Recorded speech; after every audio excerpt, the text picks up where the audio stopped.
Aujourd'hui, la Chine tente de s'emparer du marché automobile des pays occidentaux et innove de manière à transformer l'ensemble du marché à l'avenir. Imaginez un moteur qui arrive sur le marché et qui soit non seulement puissant, mais aussi si rentable qu'il donnerait des sueurs froides même aux plus grands constructeurs de véhicules électriques. Il ne s'agit pas d'un rêve lointain ni d'un prototype qui languit dans un laboratoire. Cette technologie est désormais sur le point d'être commercialisée et cela commence en Chine. Alors que les entreprises occidentales peinent encore à réduire leurs coûts et à améliorer leurs batteries, ce nouveau moteur se profile discrètement à l'horizon pour bouleverser la donne.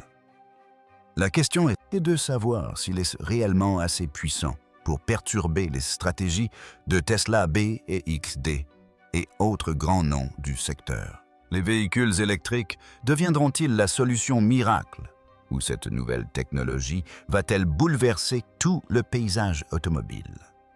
Dans cette vidéo, nous allons découvrir la véritable histoire de ce moteur, le type de technologie utilisée par la Chine et comment elle surprend l'industrie automobile. Regardez la vidéo jusqu'au bout.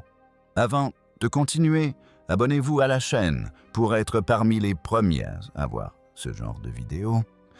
Si vous assistez à un grand salon automobile aujourd'hui, une chose saute aux yeux, la véritable histoire des véhicules électriques ne se résume pas à la technologie. C'est avant tout une question de stratégie. La Chine a été pionnière dans ce domaine depuis longtemps. Elle ne s'est pas contentée d'entrer sur le marché en fabriquant des véhicules électriques. Elle a créé l'ensemble du secteur. Aujourd'hui, d'autres pays peinent à maintenir leur position, tandis que la Chine a déjà une longueur d'avance. Mais tout cela ne s'est pas fait du jour au lendemain. Il y a une vingtaine d'années, les principales villes chinoises étaient enveloppées d'un épais brouillard de pollution. La qualité de l'air était devenue un problème majeur dans des villes comme Pékin et Shanghai.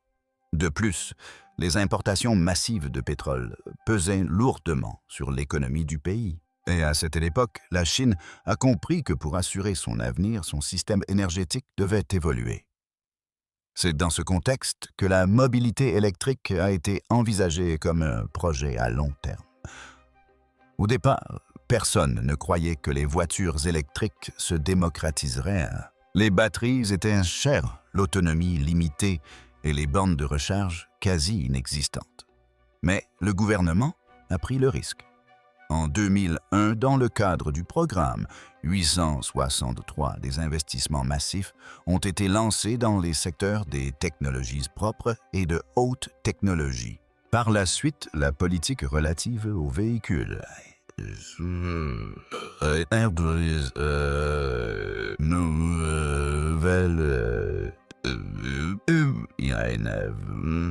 a été introduite promouvant les véhicules électriques à batterie, les véhicules hybrides rechargeables et les véhicules à piles à combustible. Les particuliers ont bénéficié de subventions, les entreprises d'allégements fiscaux et progressivement, l'environnement du marché a commencé à évoluer. L'étape la plus intéressante a été la priorité accordée par la Chine aux transports publics plutôt qu'à l'automobile pour le grand public. Shenzhen en est un parfait exemple.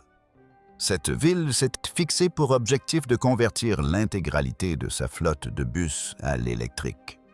Et en 2017, près de 16 bus étaient déjà électriques. Il ne s'agissait pas seulement de la transformation d'une ville, mais aussi de démontrer que l'électrification à grande échelle était possible.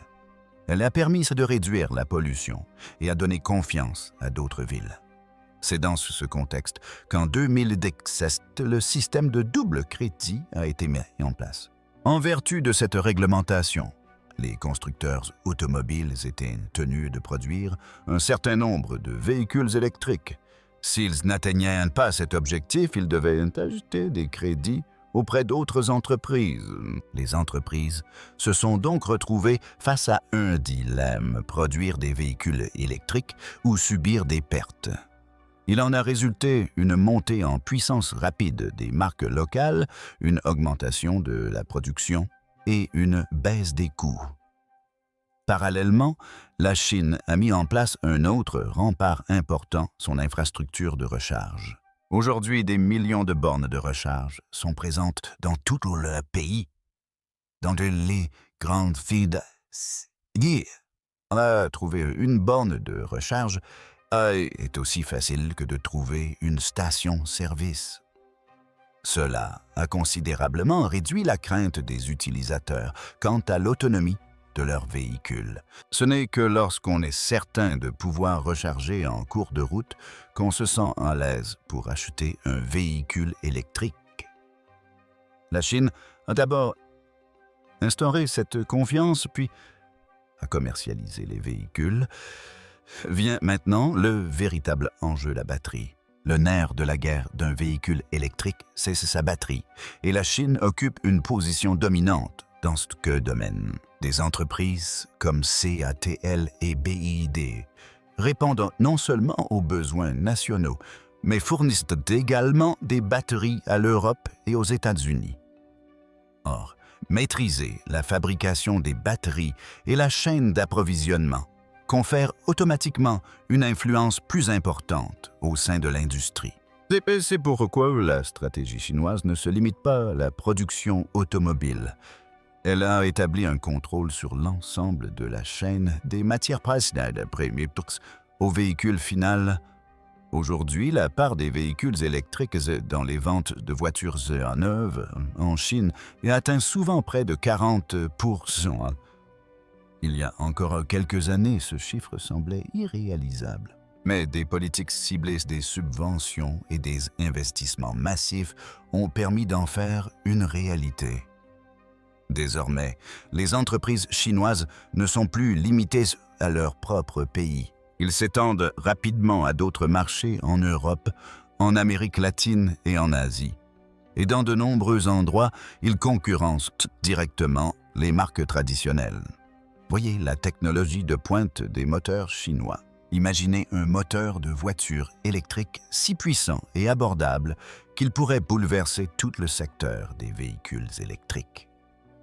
Avant d'entrer dans le vif du sujet, penchons-nous un peu sur BYD. Cette entreprise est en train de révolutionner le marché chinois. BYD n'est pas un constructeur automobile comme les autres. L'entreprise ne se contente pas de fabriquer des véhicules, mais produit également des batteries, des moteurs, des systèmes de contrôle et de nombreux autres composants essentiels. C'est là sa plus grande force. Lorsqu'une entreprise maîtrise l'ensemble de la chaîne de production de la batterie au véhicule final, les coûts sont automatiquement réduits. Et lorsque les coûts sont faits plus de vitesse, il devient plus facile de maintenir un prix abordable pour la voiture. BYD parviennent-elles à commercialiser des véhicules électriques aussi abordables? La première réponse réside dans l'intégration verticale. De nombreuses entreprises fournissent les batteries et les moteurs, tandis que l'assemblage est réalisé sur un site différent. Cependant, la célèbre batterie Blade de BYD est fabriquée Elle repose sur la technologie LFP, lithium-fer phosphate. De plus, elle ne nécessite pas de matériaux coûteux comme le cobalt, ce qui permet de réduire les coûts. Elle est également considérée comme un atout en matière de sécurité car elle est moins susceptible de prendre feu. Un autre avantage majeur réside dans les économies d'échelle. BYD produit des millions de véhicules. L'augmentation de la production permet de battre le coût unitaire. C'est pourquoi l'entreprise lance des véhicules électriques d'entrée de gamme, sans faire de compromis sur les fonctionnalités. Parlons maintenant du puissant moteur qui a bouleversé le marché. BYD utilise un moteur synchrone à aimant permanent, SM dans ses véhicules. Ce moteur offre une puissance et un couple élevé dans un format compact. L'un des avantages d'un moteur électrique est la disponibilité immédiate du couple maximal, alors que les moteurs essence ou diesel mettent du temps à produire de la puissance dans un véhicule électrique. Toute la puissance est transmise à la roue dès qu'on appuie sur l'accélérateur. C'est pourquoi de nombreux modèles sur BYD passent de 0 à 5 km par paupière en quelques secondes, seulement plus rapidement que de nombreux moteurs à essence. Prenons l'exemple du BYD Seal. Sa version à double moteur offre une puissance suffisante pour... Elle offre des performances dignes d'une berline sportive. Elle allie accélération fulgurante, tenue de route stable et grande autonomie. Le BYD Atto 3, quant à lui, est un SUV confortable pour une famille sans pour autant manquer de puissance. C'est un excellent choix pour la ville, comme item pour la route. Dans le segment des véhicules économiques, le BYD Seagull est une petite voiture au design remarquable. Son prix est bas, mais son moteur est suffisamment puissant pour une utilisation quotidienne. La question qui se pose maintenant est la suivante. Ces moteurs peuvent-ils réellement être plus performants que les moteurs à essence? La réponse est simple oui, et dans de nombreux cas. Les moteurs à essence présentent l'inconvénient des changements de vitesse du régime moteur et des courbes de puissance. En revanche, nos moteurs électriques délivrent une puissance directe et instantanée. Avec moins de pièces mobiles, les pertes d'énergie sont également réduites. C'est pourquoi même un petit moteur peut offrir des performances comparables, voire supérieures, à celles d'un moteur à essence plus gros. BYD a accordé une attention particulière à un autre aspect, les systèmes de contrôle électronique. L'onduleur et les systèmes de gestion de l'énergie sont finement réglés pour exploiter pleinement le potentiel du moteur au moment opportun. De plus, des technologies comme la plateforme e-Platform 3 de l'entreprise, optimisant l'intégration de la batterie du moteur et du châssis. Cela permet de réduire le poids, d'améliorer l'équilibre et d'accroître l'efficacité. En résumé, parmi les trois modèles, le Seagull s'adresse à ceux qui recherchent une voiture électrique compacte et abordable pour la ville. L'Atto 3 est un SUV familial de milieu de gamme offrant plus d'espace et de confort. Le Seal, quant à lui, s'adresse à ceux qui recherchent à la fois style et performance. Bien que ces trois modèles partagent la même plateforme technologique, leur puissance et leurs équipements varient selon les besoins. Le secret du succès de BYD ne réside pas uniquement dans ses prix bas. Il repose sur une combinaison de technologies de production de masse et de maîtrise de l'ensemble de la chaîne d'approvisionnement. C'est pourquoi l'entreprise est en mesure de proposer des moteurs à bas prix dont les performances surpassent de nombreux moteurs à essence classiques. Cela représente un véritable défi pour l'ensemble du secteur des véhicules électriques. Quel est le rôle de la Chine dans le développement des technologies de batterie? Si le monde assiste à la plus grande course mondiale en matière de technologie de batterie, la Chine ne se contente pas d'y participer, elle aspire à en être le leader. Le niveau d'investissement et de recherche que la Chine a consacré aux batteries pour véhicules électriques au cours des 15 à 20 dernières années est comparable à celui de très peu d'autres pays. Il faut d'abord comprendre que la Chine ne considère pas les batteries comme un simple composant, mais plutôt comme la pierre angulaire de toute l'industrie. Le véritable atout d'un véhicule électrique réside dans sa batterie et non dans son moteur. L'autonomie, le prix, la sécurité et les performances en dépendent. C'est pourquoi la Chine s'est concentrée sur la fabrication de batteries dès le départ. Aujourd'hui, KTL, l'un des plus grands fabricants de batteries au monde, fournit de nombreux constructeurs automobiles internationaux. De même, BYD fabrique également ses propres batteries. La Chine a concentré ses efforts sur deux axes principaux, la réduction des coûts et l'amélioration des technologies, comme par exemple la technologie des batteries lithium-fer phosphate, LFP. Auparavant, la plupart des entreprises utilisaient des batteries NMC, nickel-manganèse-cobalt, coûteuses, car des matériaux comme le cobalt sont rares et onéreux. La Chine a amélioré la technologie LFP, la rendant à la fois moins chère et plus sûre. Les batteries LFP sont considérées comme plus résistantes à la surchauffe. Leur utilisation dans les véhicules électriques courants a donc rapidement progressé. De plus, la Chine a également pris le contrôle de la chaîne d'approvisionnement. La fabrication des batteries nécessite non seulement des usines, mais aussi du lithium, du graphite et d'autres matières premières. La Chine a investi dans des projets miniers en Afrique et en Amérique du Sud afin de garantir un approvisionnement direct en matières premières pour ces entreprises. Cela lui a permis de maîtriser les coûts et l'approvisionnement. Parlons maintenant de recherche. Plusieurs entreprises chinoises travaillent sur des batteries à l'état solide. Ces batteries sont considérées comme la prochaine génération offrant une densité énergétique supérieure et des temps de charge plus courts. Bien que cette technologie ne soit pas encore pleinement commercialisée, la Chine progresse rapidement dans ce domaine. Des travaux sont également en cours sur la technologie de charge rapide. Des batteries capables de se recharger en grande quantité en 10 à 15 minutes. Un autre aspect important est l'échelle de production.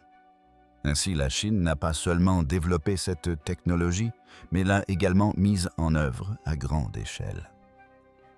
Des gigafactories de batteries d'une capacité de plusieurs milliers de mégawatts ont été construites. Lorsque la production atteint une telle ampleur, les coûts diminuent automatiquement.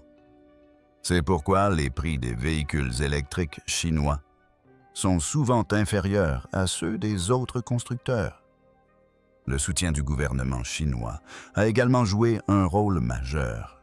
Subventions, allègements fiscaux et financement de la recherche ont permis aux entreprises de prendre des risques, même lorsque la technologie des batteries était coûteuse. À ses débuts, les entreprises ont pu poursuivre leurs activités grâce au soutien gouvernemental. Le coût environnemental caché de la production de batteries pour véhicules électriques. Lorsqu'on parle de véhicules électriques, on entend souvent dire qu'ils réduiront la pollution, élimineront l'essence et le diesel et contribueront à la lutte contre le changement climatique. C'est en grande partie vrai, mais il existe un autre aspect de la question moins souvent évoqué, le véritable coût environnemental de la production des batteries pour véhicules électriques. La batterie est essentielle au bon fonctionnement d'une voiture électrique. Or, sa fabrication nécessite des minéraux comme le lithium, le cobalt et le nickel. Ces métaux sont extraits du sous-sol. Cela paraît simple, mais le procédé est en réalité assez complexe et gourmand en ressources. Par exemple, l'extraction du lithium nécessite d'énormes quantités d'eau.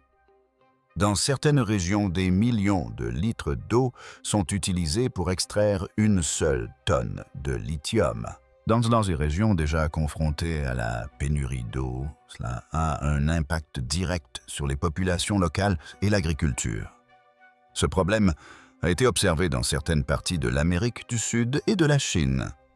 Vient ensuite le cobalt. Une grande partie du cobalt mondial provient de la République démocratique du Congo, en Afrique. L'exploitation minière dans cette région entraîne la déforestation, la dégradation des sols et la contamination de l'eau.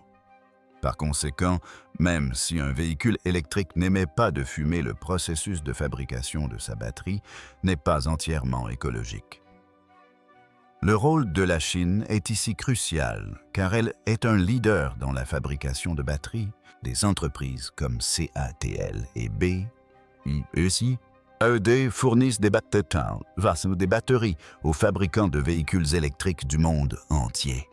Face à une production aussi importante, la demande en matières premières est tout aussi forte. Et lorsque la demande croît rapidement, la pression sur les mines s'accroît également. L'industrie n'est plus à l'arrêt. L'accent est désormais mis sur le recyclage des batteries. En Chine, de grandes usines de recyclage ont été mises en place pour extraire le lithium et d'autres matériaux précieux des batteries usagées de véhicules électriques. L'objectif est de créer un système en boucle fermée, c'est-à-dire que les matériaux des anciennes batteries sont réutilisés dans la fabrication de nouvelles batteries. Cela pourrait réduire quelque peu le besoin d'exploiter de nouvelles mines. Toutefois, ce n'est pas une solution complète, car la demande de véhicules électriques croît si rapidement que le recyclage seul ne suffira pas. Une autre approche est donc adopter la réutilisation des batteries. Même lorsqu'une batterie de véhicule électrique ne fournit plus assez d'énergie pour alimenter une voiture, elle n'est pas totalement inutile. En Chine, des expériences sont en cours pour utiliser ces batteries dans de grands systèmes de stockage d'énergie. Ces systèmes permettent de stocker l'énergie solaire et éolienne. Cela augmente l'autonomie de la batterie et réduit le besoin en matières premières. Mais l'environnement n'est pas le seul enjeu. Les conditions de travail liées à l'extraction du cobalt constituent également un problème majeur. Le travail des enfants et de conditions de travail dangereuses ont été signalés à plusieurs reprises en République démocratique du Congo. Alors que le monde se tourne vers les véhicules électriques, une question se pose. Cette transition a-t-elle un coût humain? Les pays et les entreprises impliquées dans la chaîne d'approvisionnement des batteries sont désormais soumis à une pression accrue pour faire preuve de plus de transparence et adopter des pratiques d'approvisionnement responsables. De nombreuses entreprises chinoises cherchent aujourd'hui à réduire leur dépendance au cobalt. Les batteries lithium-fer-phosphate LFP constituent un pas dans cette direction car elles ne nécessitent pas de cobalt. Cela permet également de réduire les coûts et la dépendance à ce matériau controversé. Cependant, la réalité est parfois difficile à accepter. La demande croissante de véhicules électriques entraîne une augmentation des besoins en ressources.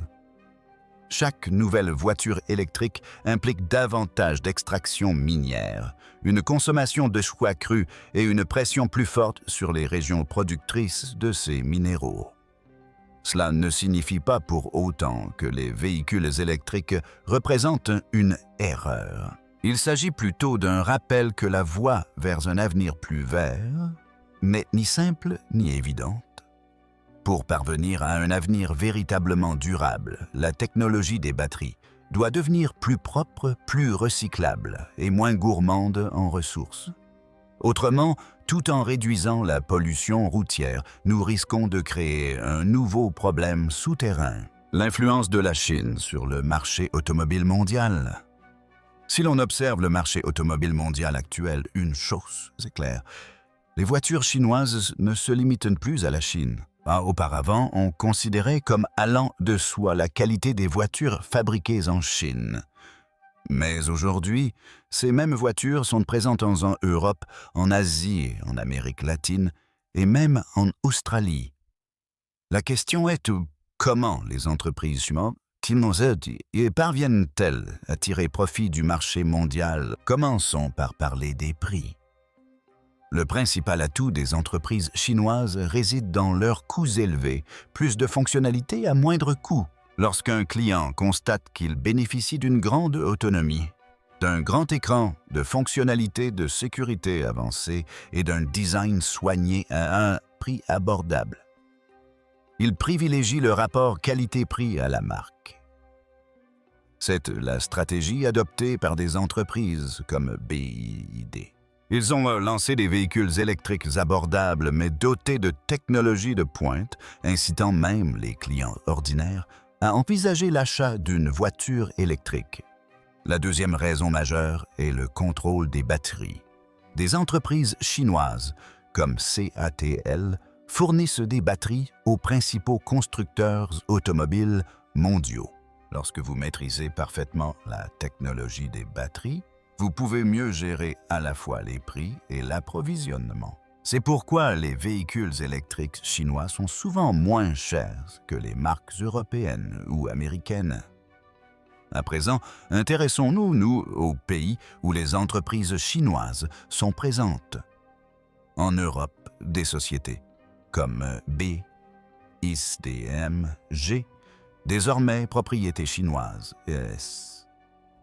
et on gagne rapidement du terrain.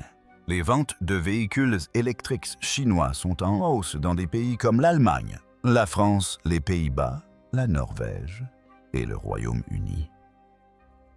En Norvège notamment, où la demande de véhicules électriques est déjà forte, les marques chinoises ont rencontré un franc succès. La Chine a également réalisé des percées significatives en Amérique latine. Les bus et voitures électriques chinois circulent déjà dans des pays comme le Brésil, le Chili, le Mexique et la Colombie. Le prix étant un facteur déterminant dans ces pays, et les entreprises chinoises tirent un profit de cet avantage. Une plus grande autonomie à un prix inférieur. L'emprise de la Chine est encore plus forte en Asie, les entreprises chinoises étendant leur présence sur des marchés comme la Thaïlande, l'Indonésie, la Malaisie et l'Inde. Certaines vendent leurs véhicules directement, tandis que d'autres créent des usines avec des partenaires de locaux afin de réduire les taxes et l'importation et de baisser encore les prix. Les ventes de marques comme MG et BYD ont également progressé en Australie et en Nouvelle-Zélande. Les consommateurs recherchent à la fois technologie et rapport qualité-prix. Les entreprises sino-allemandes offrent cette combinaison. La question est si ces entreprises misent uniquement sur des prix bas ou si elles améliorent également la qualité. En réalité, la qualité des voitures chinoises s'est considérablement améliorée ces dernières années. Design de style européen, intérieur moderne et mises à jour logiciels à distance, toutes ces caractéristiques sont désormais courantes. Cela signifie que la Chine ne propose pas seulement des voitures abordables, mais aussi des voitures intelligentes. Une autre stratégie majeure consiste à produire localement. Les entreprises chinoises se préparent à implanter ou ont déjà implanté des usines dans plusieurs pays. Cela présente un double avantage. D'une part, cela renforce la confiance des gouvernements. D'autre part, les consommateurs ont le sentiment que la marque ne se contente pas d'importer, mais contribue à l'économie locale. De plus, les entreprises chinoises lancent rapidement de nouveaux modèles sur le segment des véhicules électriques.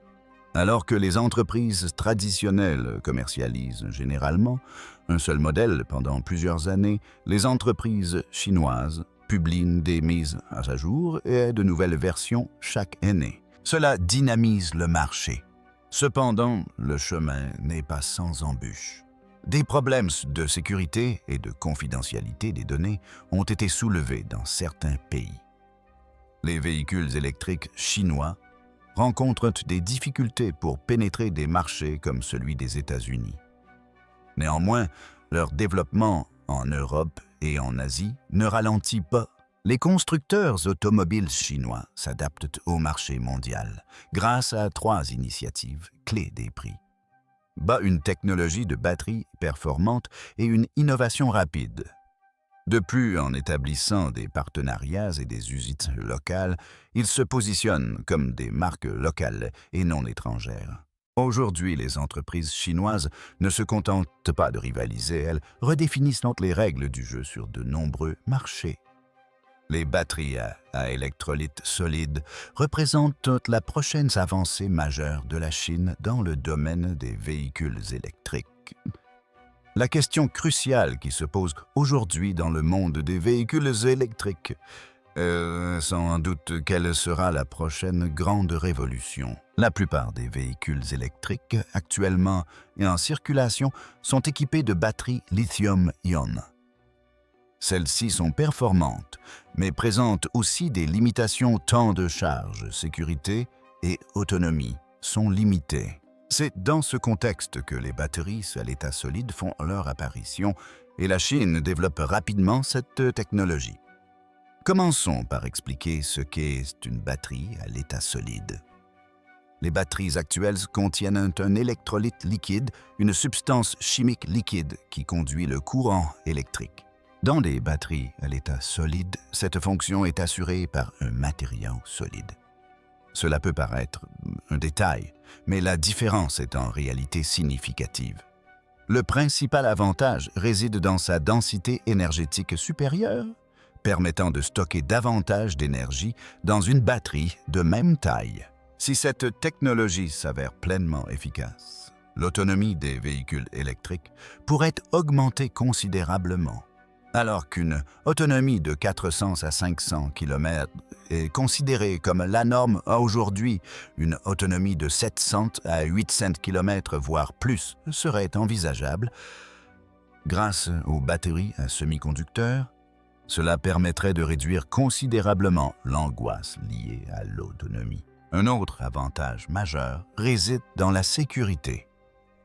Les batteries à électrolyte liquide sont sujettes à la surchauffe, notamment en cas d'accident ou de court-circuit.